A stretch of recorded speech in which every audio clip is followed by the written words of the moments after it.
Alam niyo po,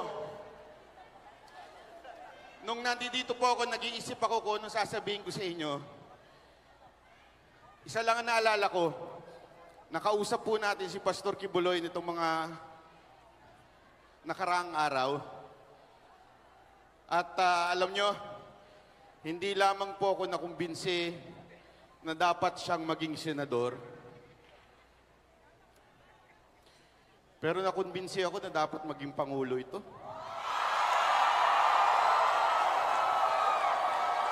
Ito ang taong napakatalino. Pero marami naman matalino dyan eh. Si Chis Escudero, matalino din yan, di ba? Oh. Sino pa? Yung mga nagmamagaling na abogado dyan, matalino rin. Pero si Pastor Kibuloy, hindi lang matalino. Sobrang ang puso niya sa mamamayang Pilipino. Sobrang matulungin. Di ba po? Kitang-kita natin ang lahat ng ginawa niya. Hindi pa po siya, opisyal. Di ba? Pero al dami na po niyang ginawa. Hindi lamang po para sa inyo, kundi sa bawat Pilipino. Yun yung matindi dun eh. Di ba? Marami kasi dyan, gumagawa lang ng kabutihan para lang dun sa kanilang community.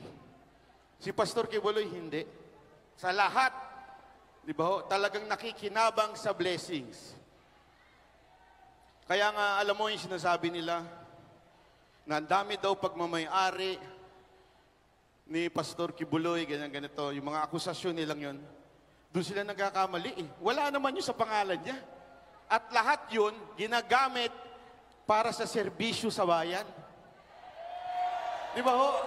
Ang dami niyang ginagawang mga proyekto, eh kayo nga, non-stop kayong maglinis. Eh, pwede mong pakilinis yung bahay ko. Hindi na, alam nyo, bilib na bilib kami mga banateros sa inyo pag naglinis po kayo. Grabe, panalo talaga. Palakpakan naman natin mga sarili natin. At isa pa pong nakita ko kay Pastor Kibuloy, hindi ho siya nababayaran.